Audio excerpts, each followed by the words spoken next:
All right, folks, Bass Action is back in action here. On these 2 pages of notes, we are going to start looking more deeply at our complex numbers.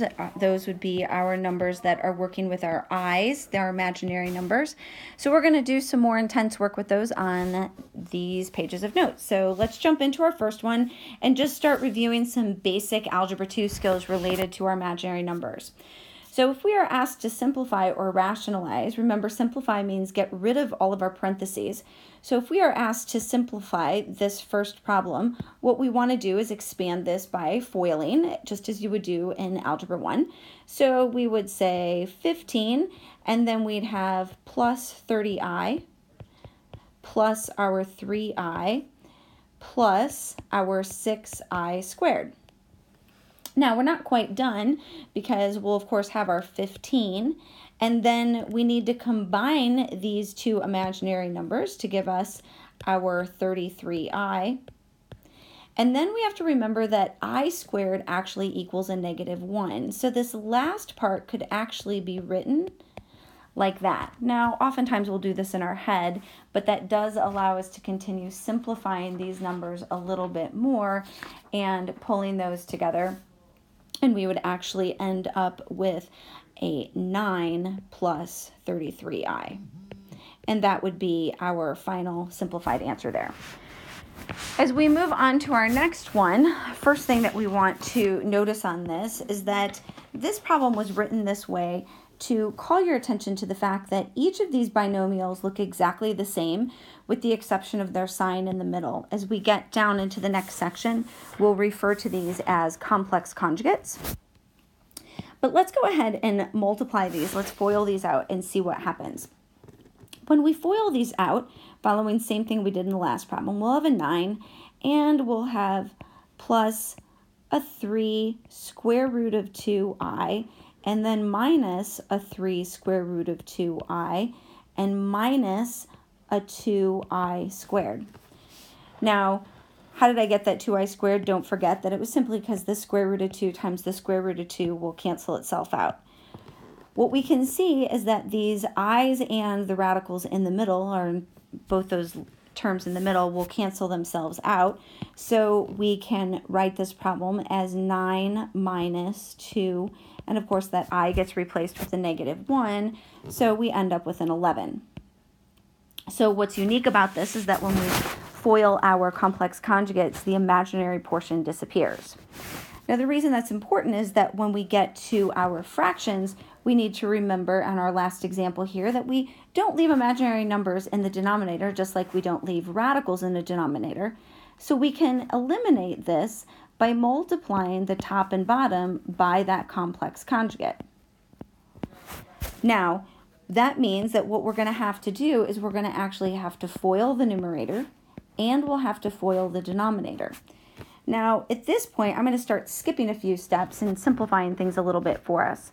So when I FOIL that numerator, I'm going to get 15, and then I can see that I'm going to have a -6 and a -5, so that's going to give me a -11i, and I'll end up with a plus 2i squared.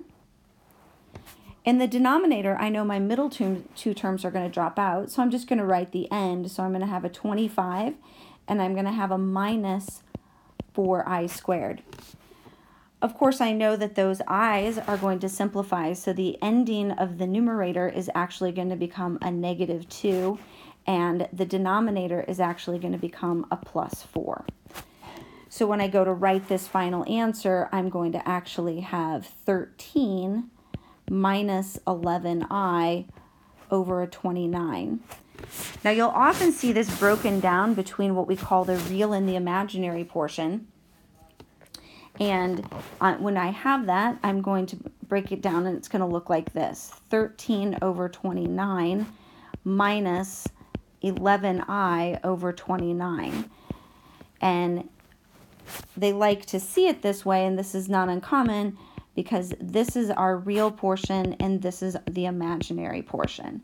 So if it asks it for you in standard form, it's typically asking for that right there. So let's kind of summarize what some of these things were showing us, okay? A complex number just reading through my definitions here, my complex number r is called a complex zero of the polynomial, okay, of our function f of x, if my f of r, whatever that number is, equals 0. The fundamental theorem of algebra, which is often kind of a funny name for this, simply says that every complex polynomial function, so every function, okay, that has some degree, will have at least one complex zero. That doesn't mean that everything has an imaginary number, it just means that it has a zero. Now, this conjugate pairs theorem is something that we've actually been alluding to for quite some time now, and it's talking about the fact that if I have a complex zero of a plus bi, okay, then its complex conjugate, as I just discussed up above, will also be a zero, this a minus bi. So all I did was take the original 0 and I changed its sign from plus to minus.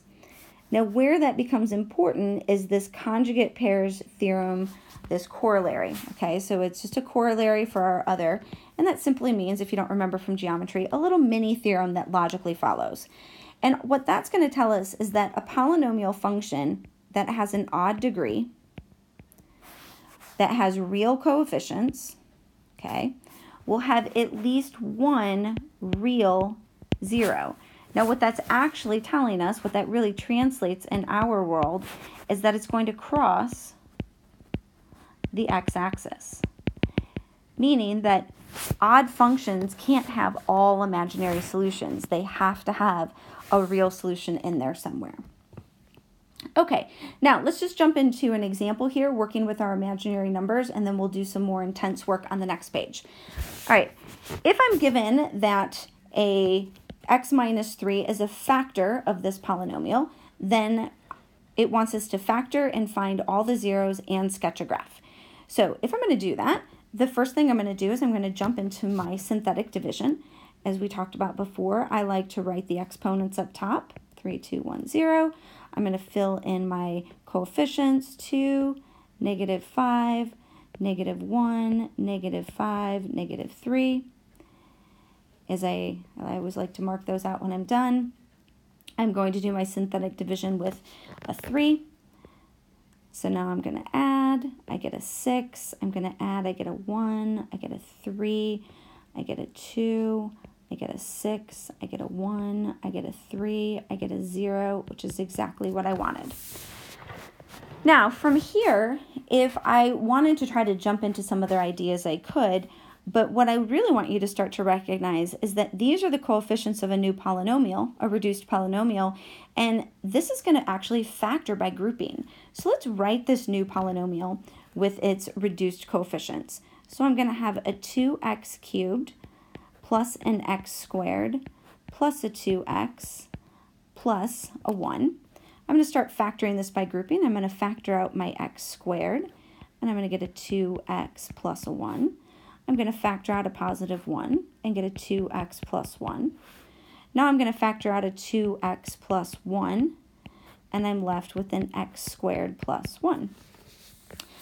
Now I've got that portion factored, so now I can write the entire polynomial in its factored form. So I will have my 2x plus 1, my x squared plus 1 from my factored reduced polynomial, and then I'm going to include the whole original factor. And it ultimately wants this to be equal to 0 because it wants us to find the zeros. So remember, this part came from the new reduced, and this part came from the original factor. Now, if we are solving this, we can set each of these equal to 0. You can do it mentally, certainly. I have 2x plus 1 equals 0, so of course x equals a negative 1/2. On this one right here, I'm going to have x squared equals a negative 1. So I'm going to take my square root of each side, and I'm going to get x equals plus or minus I.